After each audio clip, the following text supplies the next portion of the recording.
Hello, Aries, Sun, Moon Rising, and Venus signs. Kamusta kayo?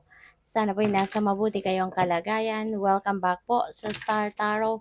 At kung bago kayo rito, welcome din po kayo. Please subscribe, like, share my videos, and leave me a comment po kung nakaresonate kayo.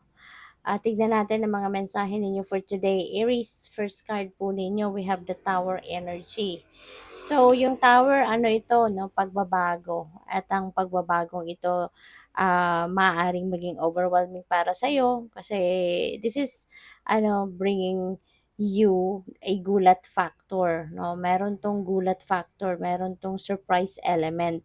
Kaya po pwedeng mawindang kayo, ganon. As in, may gulat kasi this is going to be or there is going to be a shake up, no, a slight shake up sa buhay ninyo, and depende sa inyong sitwasyon. It could be in one area of life or po pwedeng iba-ibang parte ng buhay mo magkakaroon ng shake up, yung ganon. So, this change could happen iba-iba. Pwedeng sa related sa relationship, pwedeng related sa career, yung ganyan, sa pamilya. So, depende yon, no, sa inyong sitwasyon. But yeah, magkakaroon dito ng konting shake up, merong pagbabago, no? And this is in the end, this is for the better. This is for your highest good. Kasi ililinya ka ng universe dito sa sa kung saan ang destiny mo. Okay? Magkakaroon ng pagbabago because it's about time na. Kumbaga, divine timing has come para kayo ay maka-align na sa inyong destiny. No? Kaya this is really yung parang coaster na pakiramdam ang magkakaroon kayo rito. Kasi sa una, maaring yun nga, masurpresa kayo, mawindang kayo. Pero pagkatapos, no, kapag nakapag-settle ka na sa kung saan ka man dapat na mapunta, magiging masaya ka na. No? So, your next message is Page of Cups. Ayan. So, si Page of Cups, this is a very fresh energy. Very, very fresh, super new, no, na pakiramdam, parang preskong-presko ka, parang alam mo yun, nakakaluwag-luwag ang inyong pakiramdam, yung gano'n. So, this is really beautiful. Kasi pupuwede rin na merong mga offer of opportunities dito na dadating sa inyo, you know? At yun ang magpapasaya, magpapakilig, yung gano'n. So, your next message is 10 of Cups, which is happiness. No, talagang magiging masaya kayo rito. Hindi lang ikaw, kundi pati ang pamilya. Okay? Ang pamilya ninyo magiging masaya. This is the period wherein magkakasama-sama ang pamilya. Maaring meron ditong reunion, maaring meron ditong okasyon na isi-celebrate ang pamilya, kaya magkakasama-sama kayo, yung ganon. At saka may celebration, no? May mga celebration, pupuwedeng meron ditong mga, siguro meron pa birthday or baka merong, kunyari wedding anniversary ng parents ninyo siguro or wedding anniversary ninyo, yung gano'n ba, 'no? So, kaya magkakaroon ng pagkakataon na maimbitahan ninyo yung mga kamag-anak ninyo, kaibigan, yung ganyan. So, this is a happy time para sa inyo at, ang maganda rin dito kasi very peaceful, very happy. Kaya kung meron man kunyari siguro sa pamilya, 'di ba, minsan hindi naiiwasan merong walang pagkakasundo, 'di ba, para sa iba. So, kung meron man gano'n, 'no, na kunyari may nakaaway kayo, nakapamilya or meron kayong katampuhan sa pamilya, this is the perfect time para mag-reconcile. You know, kaya merong pagbabati rin dito. May mga reconciliation dito. May mending, kumbaga. So, what else? By the way, maraming salamat muna for subscribing to my channel. If you haven't subscribed yet, subscribe na kayo. And also, maraming salamat din sa mga hindi nag-skip ng ads. Thank you. And please click the join button sa baba ng video po kung gusto niyo na mag-join sa membership. Okay? So, yung first card ninyo is Malachite. Sabi dito, I recognize repetitive patterns and choose love, compassion, and kindness. Ayan. So, maganda. Kasi kaya dito merong harmony, ang pamilya, merong masayang pagsasamahan, ang pamilya, kasi nga merong you are going to choose love. Kumbaga, mas pagmamahal, pag-ibig, no, sa mga kapamilya, sa mga mahal ninyo sa buhay, yung papairalin dito. Kaya kung meron ngang may kaaway, merong may hindi pagkakaintindihan, may mga communication gap. Now, this is the time na talagang ano na kayo, ayos, no?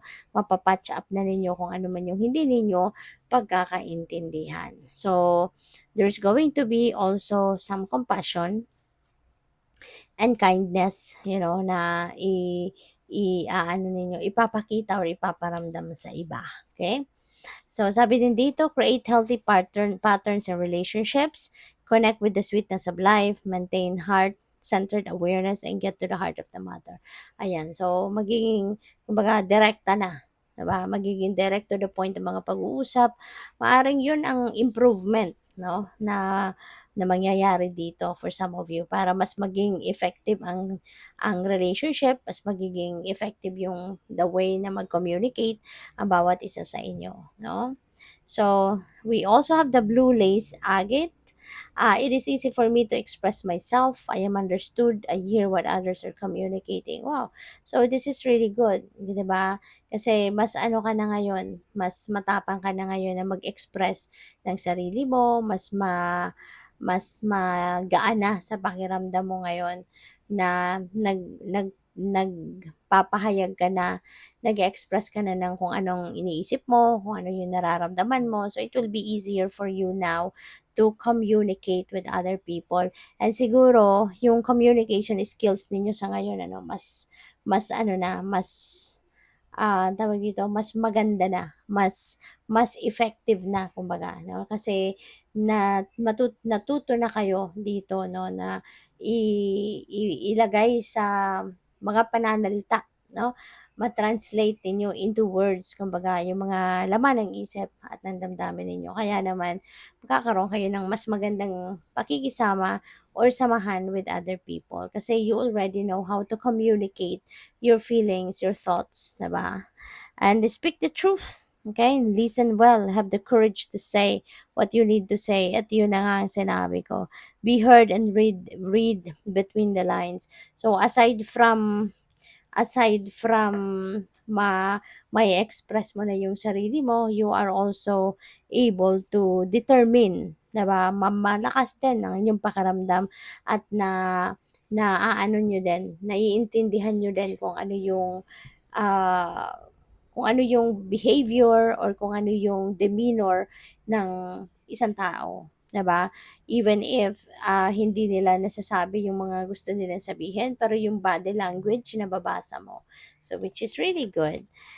Tiger Iron, I am grateful for other people's good fortune. It brings me joy to see others experiencing happiness. Oo, napakaganda, Aries. Para pinapakita mo dito na selfless ka. 'Di ba? You are selfless at na-appreciate mo yung mga blessings na dumadating sa ibang tao. 'Di ba? Instead na mainggit.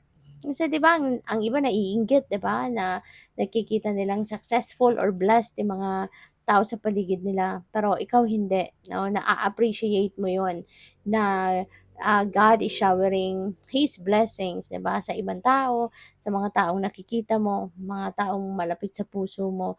Natutuwa ka para sa kanila, natutuwa ka sa swerte nila, natutuwa ka sa mga blessings, no, na meron sila. So, we also have feel safe and protected, improve self-esteem and confidence, dissipate jealousy. Wala ka nga noon eh, no? Yun ang napipick up ko dito, na walang selos sa ano mo, walang inggit, walang selos na nararamdaman ka. Kaya mas ano ka eh, parang self-secured ka, 'di ba? Na kung ano ang meron ka, masaya ka na diyan, maaaring contented ka na din. Kaya kung ano ang mga biyaya na natatanggap ng ibang tao, na-appreciate mo 'yon at natutuwa ka para sa kanila, 'di ba? Extend blessings and goodwill to others, increase philanthropic actions, and you are generous. No? You are generous, you're a compassionate person. Kaya ipagpatuloy mo lang yan, Aries. At patuloy ka din na ibibless ng Divine Universe ng mas marami pang biyaya. No? So, good luck sa'yo.